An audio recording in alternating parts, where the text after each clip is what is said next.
ঘন্টা ধরে তারা রয়েছে, চিন্তা করেন।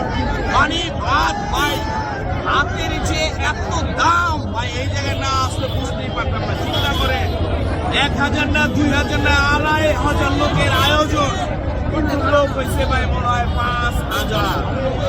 অলরেডি রাঁধতেছে 400 কেজির চাল, হাতের চাল রান্না শেষ, খাওয়াও শেষ।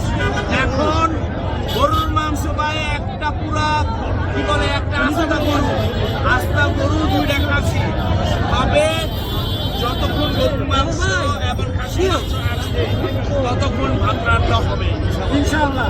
ইনশাআল্লাহ আমরা আছি এখন মিজান ভাইয়ের দোকানে, না খেয়ে বাড়ি ফিরবো না। আরেকটু বিষয় যাবো যে এরকম উদ্যোগ নেওয়াটা আসলে কিভাবে দেখেন, এদের ফ্রিতে খাবার খাওয়ানো, গরুর মাংস দিয়ে ভাত, গরু কেটে খাসি কেটে, এটা কিভাবে দেখেন, হিসাবে রাখেন ভাই? অবশ্যই এটা ভালো উদ্যোগ, কিন্তু আমাদের ভিতরে, আমরা তো বাঙালি মানুষ, আসলে আমাদের ভিতরে ডিসিপ্লিনটা নাই। আসলে আমরা যেখানেই যাই একটা বিশৃঙ্খলার চেষ্টা করি। আমার মনে হয় এখানে এসেছে ফ্রি খাবার জন্য, ঠিক আছে, অনেকের 500 টাকা ভাড়া দিয়েও কিন্তু একজন খাবার খেতে আসে, আজকে এসেছে। মানে আসলে একটা আজকে মানুষের মিলন মেলা, কিন্তু আমাদের সেটা কনসিয়াস রাখতে হবে যে আমরা ডিসিপ্লিনটা বজায় রাখবো এবং একজন আরেকজনকে সহযোগিতা করবো। খাবার যতটুকু প্রয়োজন ততটুকু নেবে। অনেকে আছে একবারে প্লেট উঁচু করে নিচ্ছে, আরেকজন খেতে পারছে না, এইটা মাথায় রাখতে হবে। যেহেতু আমরা এখানে একটা পিকনিকের মতো এসেছি, এখানে পিকনিকের মতো আমরা মজা করতে এসেছি এবং একজন আরেকজনের সাথে দেখা হবে, এটাই হচ্ছে আমাদের মূল উদ্দেশ্য। তো অবশ্যই আমরা খাবারটা যতটুকু পারি ততটুকু নিব, অপচয় করবো না। মিজান ভাই, নিশা ভাই, এখানে শুনতে পাচ্ছি আর দেখতে পাচ্ছি যে এখানে মানুষের অনেক খাবার অপচয় করতেছে, এই নিয়ে আপনি কি বক্তব্য করবেন?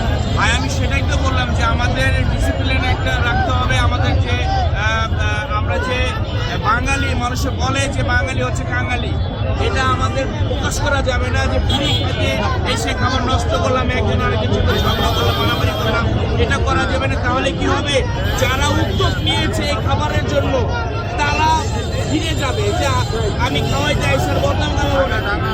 আমাদের ফ্রিতে খাই, অবশ্যই আমাদের এটা নিজেদের মনে করে একজন আমি না খেয়ে আরেকজনকে সহযোগিতা করতে হবে, তাহলে এই ধরনের প্রথম সাকসেস হবে। না হলে মানুষ কিন্তু যারা উদ্যোক্তা তারা আর কখনোই এই ধরনের উদ্যোগ নিবে না, কারণ এই উদ্যোগ নিলে তো তাদের বদনাম হবে।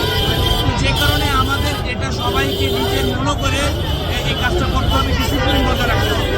কিছু লোক আসছে নোয়াখালী থেকে, যারা খাবার নষ্ট করছেন, যারা খাবার নষ্ট করছেন আর খাবার নষ্ট করেন না, এভাবে খাবারগুলো নষ্ট করলে আমাদের পাশে আর আগাবে না, জানেন?